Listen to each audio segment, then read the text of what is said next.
What makes a successful language learner? In the following videos, 6 highly proficient language learners discuss what characteristics made them successful at language learning.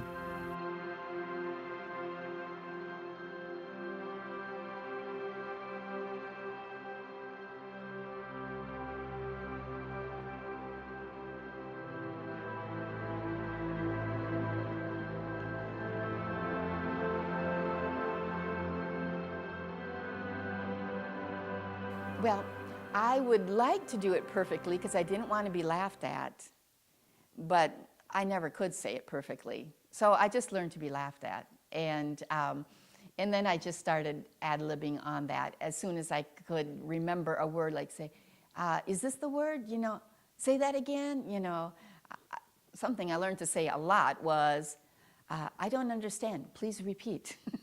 Slowly. So, no, I definitely just had to speak it. I am somewhat of a perfectionist, and it greatly hindered me in learning in learning the language. As well as I did, I could have done so much more. I was afraid to make mistakes up until halfway through my internship, and so I wanted to have the right words, the right pronunciation. I wanted to appear like my goal was basically to be able to speak to a stranger on the street with what little French I had and have them believe that I was French. That was my goal. One of the problems is that you have to decide that you're going to do it, and you have to decide that you're going to do it wrong, because you can't just start out by speaking it correctly. You speak it incorrectly. And then, excuse me, as you learn to speak it, you get the grammar down and you improve your grammar, and pretty soon you're speaking quite well. But then, after you've learned it correctly, you have to learn it incorrectly again. In other words, you have to learn to speak not only the language that is correct in the books, but you have to learn the way the people are saying it, because most people don't make any point of speaking it correctly. So you have to be willing to do that. You have to be willing to be seen as a person who doesn't speak it correctly. Finally, I said, well, you know what? I'm going to have to cheat. I'm going to have to bring this written card with me, because I don't think that I can remember this, because it essentially sounded like gibberish to me, sounds that had no meaning connected with them. So when I went out for the very first time to communicate my first text, there was a group of 20 to 25 of my neighbors around, and they were waiting for me to come because my wife had preceded me by probably an hour at least. She couldn't stand studying anymore. She had to get out there. She's very extroverted, much more so than me. And so I wasn't trying to be a perfectionist, but I wanted to be able to at least say something that they could understand. Finally I said, forget it, I'm just going to go. So I went out there and I said what I had to say to my neighbors, and they looked at me and they laughed, and then they said, you know, Val is a lot better than you. And I'm thinking, seriously? 6 hours, and it's the first day, you're already giving me that? So after that first day, if there was any inkling towards being perfect, that was completely lost, because there was no way. There was just no way. So early on, we were like going around. We had like an ethnography discussion, and then after that, we like split up and were practicing. So I went with one of my teammates, and we went into this like random. It's like this garden with like sculptures. It was in the old city in Chiang Mai, and there was this like little uncle there. And we were trying to talk to him, like very basic. This is like month 2 or 3 maybe. And we had learned the word I don't like, "mei chao." And so I was like, I don't like, and I didn't know the word for mosquito, but there's a mosquito flying around. And so I was just pointing at it like, I don't like a mosquito. Like I don't like, but I could just say I don't like it. I couldn't say mosquito. Well, it happens that like this guy has a wooden leg. So this isn't, I mean, really, I didn't say the wrong thing, but I was like pointing at his wooden leg because that's where the mosquito is kind of over there. And so I was like, I don't like, because I didn't have all the words that I needed for this sentence to communicate what I wanted to communicate. And the guy was just like, what? Like, he thought I was cursing him out for his like wooden leg or something. I didn't even realize, but my internship partner was like, oh my gosh, he thinks that she's saying that she doesn't like his wooden leg. But then he saw the mosquito and he told us what the mosquito was. And I never forgot what mosquito was after that. So these things are funny and it helps you remember. So there was this one time I was standing around with some friends and we were just casually talking. And we were talking about someone who is good at basketball. And it happened to be a female we were talking about. And I had heard a phrase that meant it's hot, it's on fire, like it's cool, it's so awesome. Like, and it literally, in the language, it literally meant it's hot. And so I thought that I had heard someone else, a French person, say of some other person, oh, he's hot, she's hot, meaning they're really good at what they do. But in fact, they use the phrase he's hot or she's hot in the same way that English people say he's hot or she's hot, in the sense that they are really physically attractive. And so I accidentally said that when we were, oh, she's really good at basketball, and I said, yeah, she's hot. And they were like, whoa, like everyone just kind of, what, like, what are you saying, you know? And I was like, yeah, doesn't that, like, it means she's good, like, and they're like, no, it doesn't mean that, it doesn't mean that. And because actually I think for them, for us, it's not as, it's not really derogatory, but I think to them it was a little bit on the side of derogatory, saying she's hot, that kind of thing. So that was a funny moment. I went to visit another family, and they lived across the river. Well, the latest typhoon had taken down the bridge. And so I was telling my friends that I had gone to visit them. They said, well, how could you? There's no bridge there. And I said, oh, it was no problem. I just hopped on a corpse and floated over. The words banca and bankai are very close. One is a canoe and one is a corpse. So I hopped on a canoe, I meant to say, and floated over, but I hopped on a corpse, and that had a bad visual. My work mistake is one that I can't tell. But I'll just say this, that I was trying to explain to somebody about what was the J.C. Penney store. And that word penny, well, anyway, you maybe will get it and maybe you won't, but I was very embarrassed. But I've heard lots of funny things said. And one of my colleagues one night was speaking at a prayer meeting, and he was talking about tithing and talking about giving and how God will bless you if you do. And there was a particular man who decided he needed to tithe, and he was the owner of a bread shop. What we would call padaria, or in Spanish it would be called panaderia. And so he said that God, he gave his tithe and his offerings, and God began to bless, and his padaria grew. Well, he didn't know that padaria was also the name for your gluteus maximus, or your seat. So he kept on saying, and God bless more, and the man's padaria grew more. And then he noticed that people were giggling. And finally he said, what did I say wrong? And they explained that the padaria had two meanings. And a lot of those double meanings are the ones that will catch you.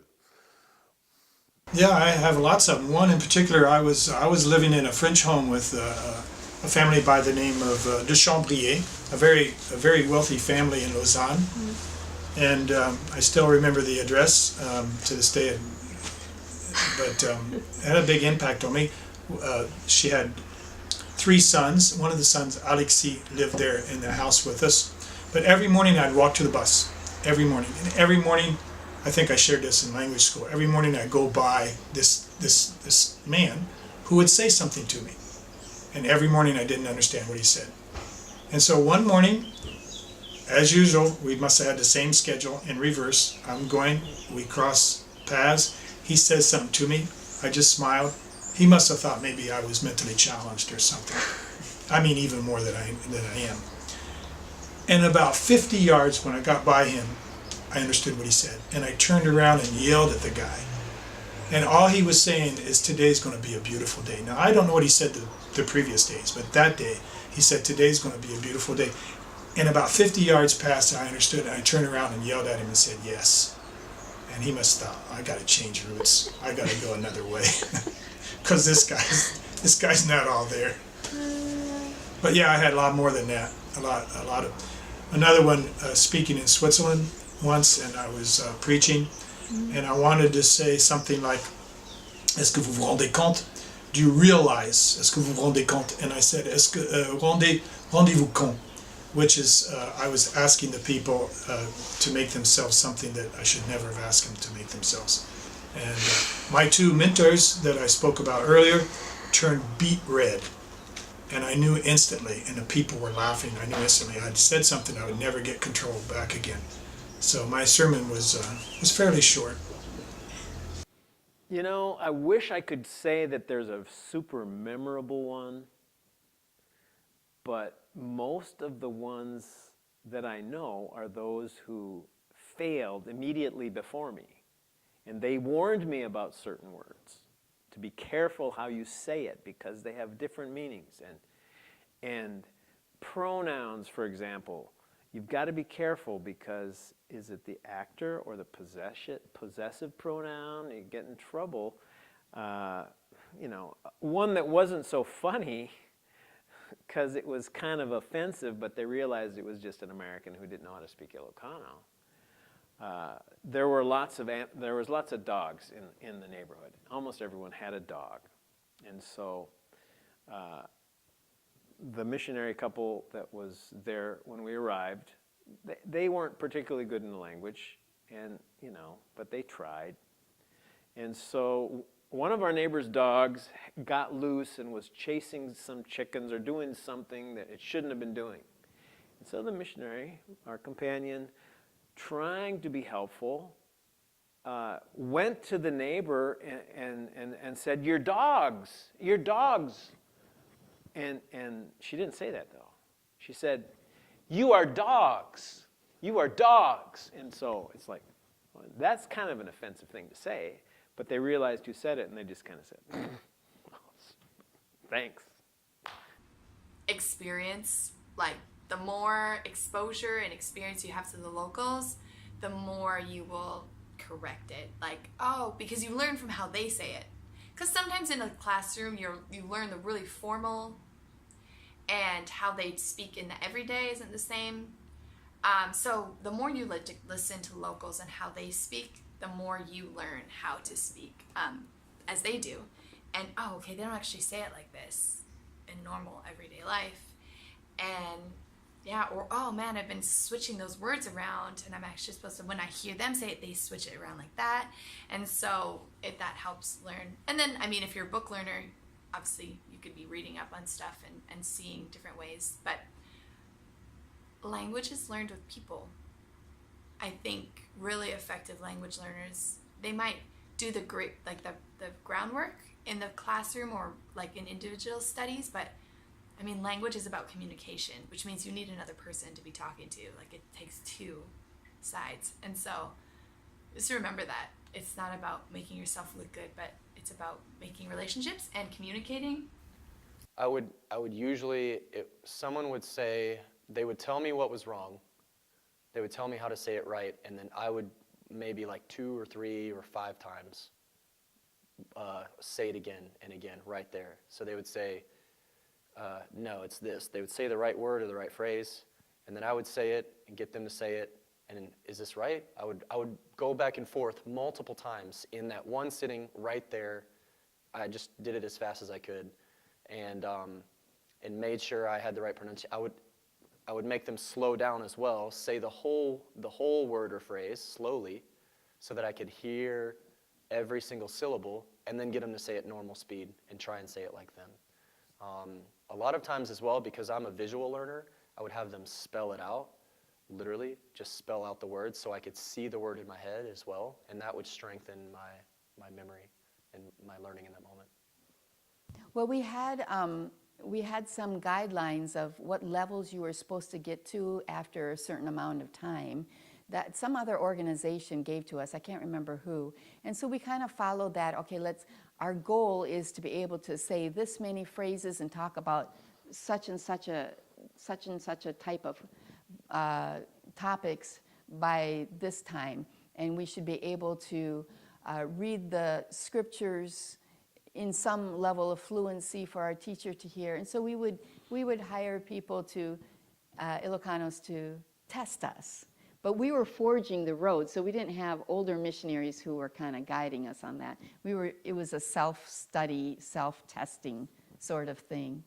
But I mean, for me, I just wanted to be able to share the gospel in the language. That was the carrot that dangled before me. If I can share Christ, if I can pray for someone in Ilocano, if I can cast out a demon in Ilocano, I mean, that's great. You know, I could actually, I mean, demons probably understand any language, I guess, but the people that I was ministering to didn't. And so they needed to hear what was going on. So that's what we did is, you know, I learned a lot of, I checked the dictionary when I was, you know, confused. I'd look things up in the Bible a lot. And when they laughed at me, I'd always try to say, okay, now how should I have said it? Instead of just kind of slinking away in embarrassment, I'd say, all right, what was the right way to say that, you know? And I learned to say, I'll buy, what, why, a lot. I had two young Frenchmen who helped me enormously, and they would write down all my mistakes. And believe you me, there were a page of mistakes, and they would write them down, and afterwards they would go over them with me. So that's how I took things into my own hands to learn. I had this one friend. He made a point of teaching me all of the slang expressions that the young people used. He thought that I should be working with young people and that I needed to learn their expressions. So he made a point of speaking that language all the time. And so then I would try and learn it. He also had another thing. He would correct me when I made a mistake, but he didn't correct me in sort of the classroom fashion. He would find a way to say sort of the same thing the way it should have been said rather than the way I said it. And I picked up on that. He was not in any way putting me down. He was just giving me a model to follow. Now there was another one that was accountability too, and she was the editor of our publishing house, chief editor, and her name was Talita. And so I made a deal with her that she would be in church and I would preach. And I would ask her to make a note of all the grammatical errors that I committed during my sermon, and then to give me a list of them when we got done. And so after church, she would always come up with a little notebook and hand me a couple pages of the grammatical errors that I had made. So those were sort of informal ways of language learning, but they were very effective.